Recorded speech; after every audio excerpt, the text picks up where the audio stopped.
안녕하세요. 결혼한 지 3년 된 30대 초반의 여성입니다. 얼마 전 남편과 이혼했습니다. 시어머니가 저와 신우를 대하는 태도 때문이지요. 시어머니 입장에서 신우와 제가 같을 수가 없다는 건 저도 잘 압니다. 하지만 이 집에서 신우는 공주, 저는 무수리가 따로 없었습니다. 제가 신우 수발 들어주려고 결혼한 거 아니잖아요. 저는 미국에서 고등학교와 대학교를 졸업한 뒤 한국으로 돌아와 마케팅 회사에 입사했습니다. 당시 일에 대한 욕심이 대단했기 때문에 가끔 친구들을 만나거나 운동을 하는 것을 제외하고는 모든 시간을 일에다 쏟아부었어요.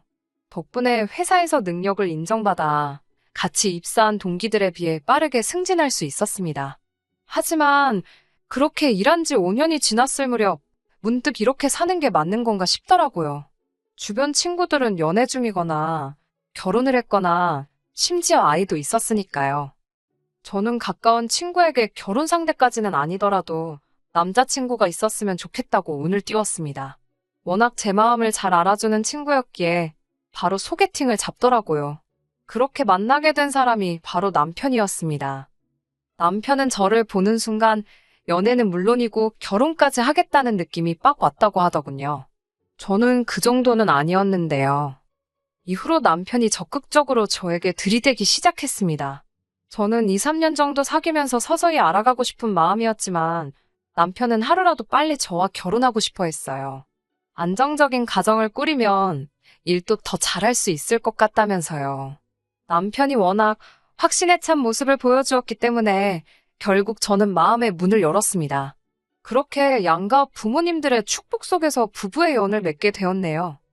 남편이나 저나 둘 다 회사를 다니는 평범한 직장인이었습니다. 벌이도 비슷비슷했고요.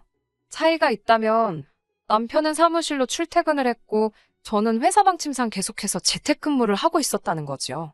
비록 제가 집에서 일을 하고 있기는 했지만 계속해서 팀원들하고 소통하면서 마치 사무실에서 일할 때처럼 일을 처리해 나가야 하는 상황이었어요. 그런데 어머님께서는 출근도 안 하는데 뭐가 바쁘냐면서 당신들 심부름하기 싫어서 거짓말하는 거 아니냐고 추궁을 하시더라고요. 100번 양보해서 그렇게 생각하신 건 두 분 다 재택근무를 잘 모르셔서 오해하신 거라고 이해하려고 했습니다. 하지만 이때부터 제 마음이 상하기 시작했던 건 맞는 것 같네요. 그러다 제가 진짜로 이혼을 결심하게 된 건 어머님께서 점점 도가 지나친 것들을 제게 바라셨기 때문이에요. 하나하나 다 열거할 순 없고 가장 제가 힘들었던 것만 말씀드릴게요. 어머님께서는 저에게 신우를 마치 제 피부치처럼 챙기라 하셨습니다. 마치 제 여동생처럼요. 만약 정말 제 여동생이 신우처럼 행동했다면 진작에 제가 머리채 잡았을 거란 생각은 못 하셨던 거겠죠. 남편에게는 2살 어린 저랑 동갑내기인 여동생이 있습니다. 제가 이렇게 말해도 될지 모르겠지만 사는 게 영 마땅치가 않아요. 남편한테 들은 바로는 몇 년 전 신우가 사귀던 남자가 있었대요. 시부모님은 물론이고 남편에게도 소개시켰을 만큼 신우는 그 남자를 결혼 상대로 여겼답니다. 그런 와중에 신우가 임신을 하게 되었고 마음이 급해진 시부모님께서 결혼을 서두르기 시작했지요. 그런데 남자 쪽 반응이 영 신통치가 않더래요. 알고 보니 남자는 이미 애가 둘 있는 유부남이었지요. 이 사실을 알게 된 시댁은 발칵 뒤집히고 한바탕 난리가 났습니다. 누구보다 당사자였던 신우는 큰 충격으로 아이를 떠나보냈고 이후로 한동안 아무것도 못하고 산송장처럼 살았다네요. 그때에 비하면 지금은 정말 많이 나아진 거라고요. 그런 과거가 있어서인지 신우에 대한 시부모님의 애착은 상상을 초월했습니다. 부모가 상처받은 딸을 걱정하고 아껴주는 거야 당연하다고 생각해요. 하지만 문제는 당신들이 신우에게 하듯이 저도 신우에게 하길 바라셨다는 거죠. 솔직히 신우의 과거가 어떻건 간에 같은 여자로서 유감이고 안쓰러웠던 건 사실입니다. 하지만 그렇다고 해서 제가 신우를 떠받들고 막말로 모셔야 할 이유는 아니잖아요. 결혼식을 올리고 얼마 지나지 않았을 때 있었던 일입니다. 신혼여행을 유럽으로 갔었는데 거기서 명품백을 하나 샀어요. 남편이 사준 게 아니고 제가 제 돈으로 샀습니다. 쑥스러운 말이지만 그때 산 명품백이 제 인생 첫 명품백이었어요. 친정부모님도 근검절약이 몸에 배신 분들이고 저도 굳이 필요성을 느끼지 못했었거든요. 얼마 뒤, 온 가족이 모여 저녁을 먹기로 한 날이었습니다. 낮에 친구 결혼식이 있었기에 평소보다 좀 더 신경 쓴 차림새에 가방도 신혼여행 때 산 명품백을 메고 있었어요. 그 핸드백이 문제가 될 줄은 정말 상상도 못했네요. 식당에 도착했을 때부터 신우의 시선은 오로지 제 핸드백에 고정되어 있었습니다.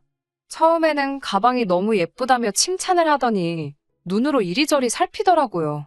얼마나 뚫어지게 쳐다보던지 제가 다 민망할 지경이었어요. 저는 무한한 마음에 신혼여행 때 큰맘 먹고 산 거라고 한마디 덧붙였습니다. 그러자 신우가 한번 매보면 안 되냐고 묻더군요. 신우도 사고 싶어 그런가 싶어서 한번 매보라고 별 생각 없이 가방을 건네주었어요. 그랬더니 신우가 마치 어린아이처럼 가방을 품에 안고는 이거 자기 주면 안 되냐입니다. 어이가 없었지만 웃으면서 안 된다고 이리 돌려달라고 했어요. 솔직히 자리에는 어머님 아버님도 보고 계시고 남편도 있었으니 누가 나서도 나서서 중재를 해줄 거란 생각도 있었고요. 그런데 신우는 쉽게 포기할 눈치가 아니었고 다른 가족들도 분위기가 그냥 주라는 식인 거예요. 결국 제가 정색을 하며 당장 돌려달라고 했습니다. 그러자 이번엔 신우가 자기 방에서 진짜 무슨 인터넷에서 1, 2만 원이면 살 법한 가방을 하나 들고 나오더니 바꿔서 드는 건 어떠냐입니다. 아가씨라면 바꿔 매겠냐고 물으니 자기 눈에는 비슷한 것 같대요. 그럼 그거 들라고 비슷한데 왜 자꾸 내 걸 달라는 거냐고 저도 모르게 짜증을 내고 말았습니다. 그러자 어머님께서 저에게 잠깐 당신 좀 보자고 하셨어요. 어머님을 따라 안방으로 들어가니 어머님께서 대뜸 저에게 신혼여행지에서 산 거면 당신 아들이 사준 거 아니냐입니다. 당신 아들이 사준 거면 그냥 신우 주랍니다. 아무렴 여동생이 먼저지 아내가 먼저였겠냐며 지금 제 눈치를 보느라 말을 못하고 있는 것 같답니다. 제가 제 돈 주고 산 가방이라고 하니 어머님께서는 몹시 못마땅한 표정으로 다시 할 말을 찾고 계셨어요. 잠시 뒤 어머님께서 뜬금없이 저더러 작년 신우 생일 때 뭐 해줬냐고 물어보셨어요. 작년 신우 생일이라니 저 그 당시 남편이랑 결혼은커녕 시부모님께 인사도 드리기 전이었습니다. 그러니 신우 생일을 어떻게 왜 챙기나요? 그리고 당연히 어머님 아버님이건 신우건 제 생일을 챙겨준 사람도 없었습니다. 제가 황당해서 작년 상황을 말씀드리니 시어머니께서는 그러면 올해 돌아오는 생일 선물로 준다 생각하고 제 가방을 놓고 가랍니다. 이쯤 되니까 저도 욱하더라고요. 저희가 무슨 10대 여학생도 아닌데 어머님까지 나서서 이게 무슨 상황인가 싶고 결국 어머님께 제가 이 정도 문제는 저랑 신우가 알아서 해결해야지 어머님이 나서실 건 아닌 것 같다고 한마디 했네요. 어머님께서는 저더러 시애미 말에 싸가지 없게 토를 단다며 화를 내셨지만 결국 더 강요는 못하시더군요. 거실로 나가 제 가방을 챙겼습니다. 어머님 아버님께는 속이 안 좋아서 먼저 집에 가겠다고 말씀드렸고 두 분도 그게 진짜 이유가 아니라는 건 아셨지만 뭐라고 하진 않으시더라고요. 그렇게 저는 남편과 먼저 집으로 돌아왔습니다. 남편은 저에게 그 가방 그냥 한번 빌려줬어도 되지 않았을까라며 조심스레 저에게 말을 붙이더라고요. 가방이 다른 것도 아닌데 첫 명품백이랍시고 너무 모시고 사는 거 아니냐면서요. 사람 나고 가방 났지 가방 나고 사람 났냐며 저더러 너무 신주단지 모시듯 한답니다.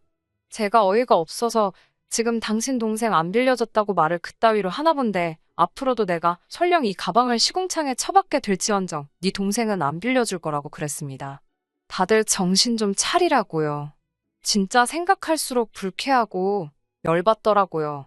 처음부터 왜 신우는 말도 안 되는 부탁을 해서 이런 곤란하고 유치한 상황을 만든 건지 앞으로 신우랑 얽히지 말아야겠다는 아주 확고한 생각을 갖게 된 날이었어요. 핸드백 사건 이후로 시어머니와 신우는 완벽한 한 팀이 되었고 저는 저밖에 모르는 이기적인 사람으로 낙인이 찍혔습니다. 그럼에도 불구하고 남편은 제가 윗사람이니까 한 번만 이해하고 넘어가 달라 했어요. 하도 남편이 부탁을 하길래 차마 모른 척 하지 못하고 딱 한 번 먼저 밥이나 먹자고 연락을 했네요. 문제는 신우가 그 식사를 계기로 제가 자기한테 숙였다고 생각하더라고요. 어떻게 생각하든 그건 지 자유지 싶어서 별 신경은 안 썼지만요. 하지만 그 이후로 신우의 땡깡과 어머님의 억지는 다시 활개를 치기 시작했습니다. 정말이지 여러 번 환장할 뻔했지요. 그렇다고 그 모든 일을 털어놓자면 밤을 새도 부족하기에 제가 결정적으로 남편과 이혼까지 하게 된 사건만 말씀드리겠습니다. 제가 고등학교와 대학교를 미국에서 나왔다 보니 당연히 외국 친구들도 많이 있습니다. 중에는 당연히 여자도 있고 남자도 있지요.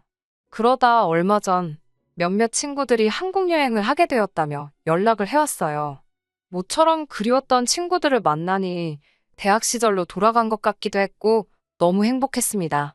저는 친구들에게 남편을 소개시켰고 이후로 우리는 다 같이 맛있는 음식도 먹으러 가고 같이 사진도 찍고 즐거운 시간을 보냈어요. 그런데 이 사진을 신우가 본 모양이더군요. 사실 예전부터 신우가 제가 인터넷에 올리는 사진들을 몰래 보고 있다는 건 알고 있었습니다. 신우에게 말하지 않았던 일들도 신우가 알고 있는 경우가 종종 있었으니까요. 가령 주말에 쇼핑을 다녀왔다던가 어디 카페를 다녀왔다든가 그런 세세한 것들 말이에요. 친구들과 만나고 온 다음 날이었나 신우가 저에게 먼저 연락을 해왔습니다. 신우는 자기가 아쉬울 때만 먼저 연락을 하기 때문에 이번에도 또 무슨 부탁거리가 있구나 싶더군요. 아니나 다를까 신우는 자기가 예전부터 외국에 나가서 살고 싶었다며 운을 띄웠습니다. 처음에는 뜬금없이 무슨 소린가 싶었는데 듣다 보니까 제 사진에 있던 한 친구의 외모를 묘사하면서 그 남자랑 소개팅을 시켜달라는 거였어요. 솔직히 제가 신우를 좋아하진 않았지만 저는 친구가 어떤 사람인지 잘 알잖아요. 친구에 대해서 나쁘게 말하고 싶지는 않지만 친구는 한마디로 인물값 하는 녀석이었습니다. 좋은 직업과 훤칠한 외모로 여러 여자를 울리기도 했었고요. 하지만 신우는 이미 사랑에 배신당했던 상처도 있었고 여러모로 생각해봐도 굳이 모든 사람이 불편한 상황을 만들 이유가 없었어요. 저는 신우에게 친구가 여자친구가 있다고 말했습니다. 제 나름대로 신우를 지켜주기 위한 선의의 거짓말이었지요. 하지만 이튿날 퇴근한 남편이 대뜸 저에게 당신은 왜 당신 친구한테 여자친구가 없는데 자기 여동생한테는 있다고 거짓말을 했냐며 저에게 따지고 들었습니다. 제가 어떻게 알았냐니까 신우가 하도 서운해하길래 자기가 직접 제 친구에게 물어봤답니다. 일전에 만났을 때 서로 명함을 주고받더니 기어이 친구에게 연락을 해서 물어본 모양이더군요. 제가 남편에게 내가 일부러 그랬겠냐고 다 이유가 있으니까 그런 거라고 했습니다. 그러자 남편은 혹시 저더러 신우가 부끄럽냐며 성질을 내더라고요. 지금 자기 여동생이 직업도 없고 그러니까 쪽팔려서 다리 안 놔주는 거냐고요. 자기 여동생이 저보다 잘 먹고 잘 살게 될까봐 질투하냐면서 버러럭 하는데 어이가 없더군요. 제가 마음대로 하라고 소개를 시키던지 말던지 당신 알아서 하라고 나는 모른다고 했습니다. 하지만 얼마 뒤 친구가 미국으로 돌아가고 한 달쯤 지났을 때였나 봅니다. 저도 남편이 홧김에 한 이야기를 들은 거라 정확히 어떻게 된 상황인지는 모릅니다. 제 친구는 남편과는 전혀 다르게 설명하기도 했고요. 자세한 내막은 모르지만 어찌됐건 남편이 자리를 만들었던 모양입니다. 당시 제 친구는 미국으로 돌아가기까지 일주일 정도만 남겨놓고 있던 시점이었고요. 제 친구와 신우는 그 일주일을 거의 붙어 살다시피 했다더군요. 둘이서 뭘 하고 시간을 보냈는지는 상상하기도 싫고 알고 싶지도 않아요. 문제는 제 친구가 미국에 돌아가고 얼마 지나지 않아서부터 신우의 연락을 받지 않더랍니다. 남편이 저에게 친구랑 연락되냐고 묻기 전까진 저는 아예 무슨 일이 있었는지도 모르고 있었습니다. 남편은 도대체 왜 자기 여동생 연락을 무시하는 건지 이유만이라도 물어봐달라고 부탁하더군요. 솔직히 남의 연애사에 끼어서 이러쿵저러쿵 말을 전하는 건 정말 좋아하지 않았지만 신우 일이니까 나설 수밖에 없었네요. 친구에게 신우가 싫어졌냐고 물으니 너무 부담스럽답니다. 하룻밤을 같이 보낸 이후로 계속 언제 결혼할 거냐, 자긴 언제 미국에 가냐며 자기를 보채더래요. 반면 신우는 제 친구가 자기를 갖고 놀았다면서 자기는 모든 걸 다 줬다면서 이게 다 저 때문이랍니다. 유유상종이라면서 제가 자기 인생을 다 망쳐놨다나요. 저도 듣다 어이가 없고 화가 나서 일주일 만에 남자한테 모든 걸 다 준 여자가 이상한 거 아니냐고 뭘 믿고 다 줬냐고 쏘아붙였습니다. 애도 아니고 나이가 30이면 적어도 똥인지 된장인지 분간은 할 줄 알아야 할 거 아니냐고요. 그러자 이번에도 어머님께서 애가 세상 물정을 잘 몰라서 그런 건데 그렇게까지 말을 했어야 하냐면서 그 새치어로 사람을 죽일 수도 있고 살릴 수도 있는 거라며 말 조심하랍니다. 자기 딸이 하는 말은 철없이 뜻없이 하는 말이고 제가 하는 말은 비수라도 된다는 식이셨지요. 어머님의 이중잣대에 지칠 대로 지쳐가고 있었습니다. 신우는 이후로 또 알아 누웠습니다. 남편 말에 의하면 몇 년 전 그때만큼은 아닌 것 같으니 너무 미안해할 것 없답니다. 미안해할 거면 당신이나 미안해하라고 난 미안한 거 하나도 없다니까 저더러 정말 무신경하고 냉정하다던데 그 말도 이해가 안 되더군요. 그러나 중에 어머님께서 연락을 해오셨습니다. 신우가 입맛이 통 없어 보인다면서 신우 집에 가서 갈비탕도 좀 끓이고 반찬도 좀 하라는 거예요. 황당하고 어이가 없었지요. 갈비탕은 끓여본 적이 없다 하니까 당신이 다 불러주신다고 그대로 따라만 하면 된다고요. 어림도 없는 소리였습니다. 그래도 아프다는 신우를 참아 모른 척 할 수는 없어서 신우 집에서 멀지 않은 곳에 유명한 갈비탕 집이 있길래 그곳에서 갈비탕을 샀어요. 반찬 가게에 들려 이것저것 먹음직스러워 보이는 것도 몇 개 준비했고요. 남편이 같이 가자길래 마음대로 하라고 했습니다. 남편 입장에서야 동생이 남자 때문에 저러는 게 처음이 아니니 마음이 쓰였겠지요. 갖가지 생각에 머리가 아팠습니다.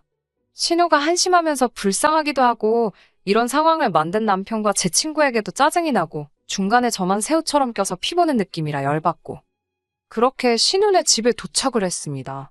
신우는 제 손에 들린 봉지를 보더니 식당에서 사온 거냐며 투덜거리더군요.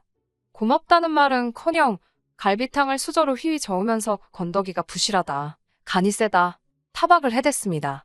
그러더니 안 먹겠다며 다시 방으로 들어가더라고요. 남편까지 나서서는 그러니까 끓여주지 그랬냐면서 꿍시렁거리고 그때 어머님으로부터 전화가 걸려왔습니다. 혼자 사는 시누이가 너 때문에 아파서 끙끙 앓고 있는데 갈비탕 하나 끓여 먹이는 게 그렇게 힘드냐입니다. 사다 먹일 시간은 있고 끓여 먹일 시간은 없냐면서 저희 친정어머니가 아프셔도 사다 먹였을 거냐고요. 무리한 부탁이고 염치 없는 소리라는 걸 모르시는지 정말 복장이 터지겠더라고요. 결국 제가 그렇게 안쓰러워 죽겠으면 신우 좀 데리고 사시라 했습니다. 혼자서 냇깔려 놓으니까 저렇게 세상 무서운 줄 모르고 처음 만난 남자한테 간이고 쓸객 다 빼주는 거 아니냐고 딸 교육 좀 제대로 시키시라고요. 그러자 어머님께서 말문이 막히신 듯 어머머만 연신 외쳐대셨습니다. 저는 전화를 끊어버렸고 신우 방문을 열고는 너도 나이값 좀 하라고 나이는 어디로 처먹었냐고 싸댔습니다. 남편이 제 손목을 잡더니 말을 왜 그렇게 하냐입니다. 갈비탕 하나만 끓여줬으면 모두가 기분 좋게 끝날 일을 제가 일을 키운다고요. 남편 말에 열받은 제가 신우가 열어놓은 갈비탕을 그냥 바닥에 집어던져 버렸습니다. 당연히 부엌 바닥이 엉망이 되었지요. 거기다 기름기 있는 음식이니 더 말씀 안 드려도 어떤 꼴이 났을지 아시겠지요. 남편이 저더러 미쳤냐고 욕을 하길래 진짜 미치면 어떻게 되는지 한번 보고 싶냐고 악을 썼습니다. 신우는 부엌 바닥을 보더니 뭐가 서러운가 울더라고요. 남편은 그런 신우를 달래러 오는데 고기는 바닥에 널브러져 있고 양말이 갈비탕에 젖어가지고 미끄덩거리니까 허둥지둥 또 생각하니까 웃기네요. 남편이 당장 치우고 가라길래 치울 것 같으면 엎었겠냐고 생각 좀 하고 말하라고 소리를 질렀어요. 하여튼 누굴 닮았는지 생각 안 하는 건 온 가족이 다 똑같다고 한심하다고 비웃어주고 먼저 나왔습니다. 이후로요? 당연히 시부모님 귀에 이 이야기가 들어갔고 뭐 난리가 났지요. 남편은 무조건 제가 사과하지 않으면 이혼이라길래 이혼하자고 했어요. 바라던 바라고요. 남편은 집안의 자존심이라며 곧 죽어도 제가 숙이고 들어오길 바란 눈치였는데 전 정말 이혼하고 싶었고 결국 저희는 이혼했습니다. 후회되냐고요? 전혀요.